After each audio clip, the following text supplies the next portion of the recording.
নমস্কার, আমার নাম মহর্ষি বোস। এখানে উপস্থিত সমস্ত বিচারক মণ্ডলী এবং উপস্থিত মহারাজকে আমার শতকোটি প্রণাম জানিয়ে আজকে আমার ডিবেটের বক্তব্য তরুণদের কর্মজীবনের উন্নতির জন্য ওয়ার্ক ফ্রম হোম নাকি ওয়ার্ক ফ্রম অফিস কোনটা সবচেয়ে বেশি ভালো, আমরা এই টপিকের এগেনস্টে বলবো। আজ থেকে ঠিক 1 বছর আগে আমি যখন বিএসসি ক্লাস অথবা বিবেকানন্দ স্টাডি সার্কেলে যখন প্রথম ক্লাস করতে এসেছিলাম, তখন আমি এখানে প্রত্যেকটা দাদার মতো এসে বসেছিলাম। তারপর দেখলাম মহারাজ কি আমাদের একটা মন্ত্র পাঠ করাচ্ছে। আমি বুঝতেই পারছিলাম না এই মন্ত্রটার অর্থ কী। আমি এভাবে কিন্তু সেই মন্ত্রটাকে শুনতে বেশ ভালো লাগছিল।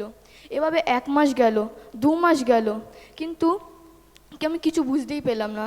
তারপর মহারাজ এবং এখানে উপস্থিত সমস্ত আমাদের সিনিয়র দাদাদের কাছ থেকে এই মন্ত্রটার প্রত্যেকটা অর্থ বুঝে এবং এই মন্ত্রটাকে আমি এখন অতি দৃঢ়তার সঙ্গে পাঠ করে শোনাতে পারবো।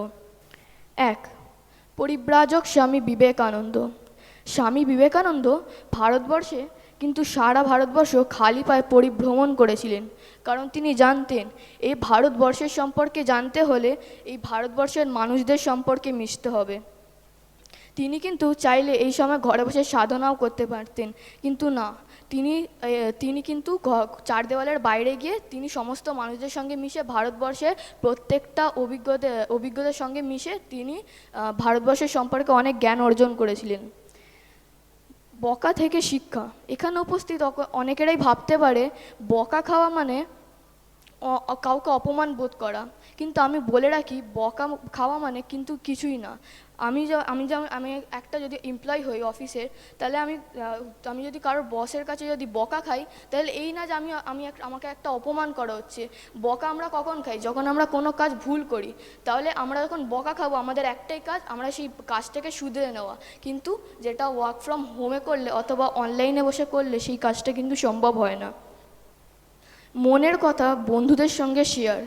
আমরা এমন কিছু কথা আছে যেগুলো আমরা মা বাবাদেরকে বলতে ভয় পাই, কিন্তু সেই কথাগুলো নিজের একটা কাছের বন্ধুকে বললে আমার মনের বোঝটা অনেক হালকা হবে, এবং সেই বন্ধু যদি আমাকে তার মনের কথা কিছু বলে, তাহলে তারও বোঝ কিন্তু হালকা হবে।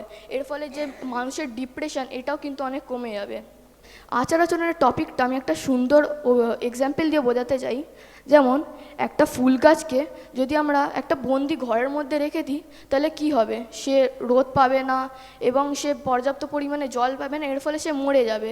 কিন্তু তাকে যদি আমি একটা সুন্দর পরিবেশের মধ্যে ছেড়ে দিই, এর ফলে সে ভালো করে রোদ পাবে এবং বৃষ্টির জল পেয়ে সে আরও বেড়ে উঠবে। তেমনি আমরা যদি একটা তরুণকে ঘরের মধ্যে সারাক্ষণ বন্দি করে রাখি, তার মনে একটা একঘেয়েমি ভাব চলে আসবে এবং সে একটু খিটখিট হয়ে পড়বে, সবার ওপর একটুতেই রাগ দেখাবে। তেমনি আমরা যদি তাকে সমাজে ছেড়ে দিই, তাহলে কিন্তু তার কোনো খারাপ হবে না, বরঞ্চ সমাজের যে নতুন নতুন শিক্ষা, বরঞ্চ সে নতুন নতুন শিক্ষা পেয়ে আরও জ্ঞান অর্জন লাভ করতে পারবে।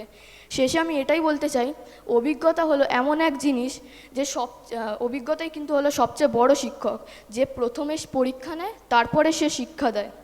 আমি আমার যথাসাধ্য যুক্তি দিয়ে প্রমাণ করার চেষ্টা করলাম ওয়ার্ক ফ্রম হোমের তুলনায় ওয়ার্ক ফ্রম অফিসে কাজ করলে তরুণদের উন্নতি দ্রুত সম্ভব হবে। ধন্যবাদ।